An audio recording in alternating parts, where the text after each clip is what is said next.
boiled egg in microwave oven. Kailangan lang natin ng isang bowl with water, siyempre.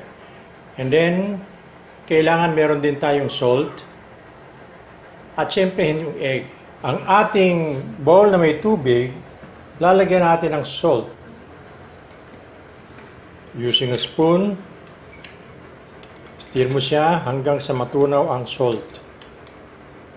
Ang salt ang pipigil sa pagsabog ng egg sa loob ng microwave oven. Ilalagay natin ang egg sa bowl na may tubig.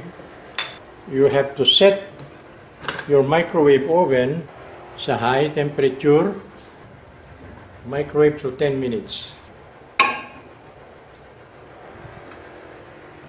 Tsaka natin sisindihan. We will cook it for 10 minutes at high temperature, all with water. Yun, matay na. So, aalisin na natin.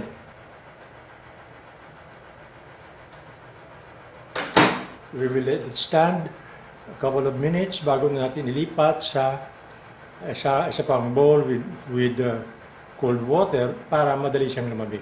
Now, aalisin na natin siya at ililipat natin sa isang bowl.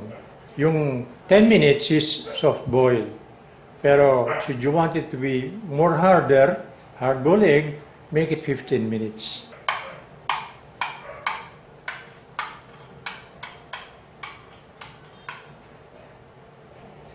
Ito na siya.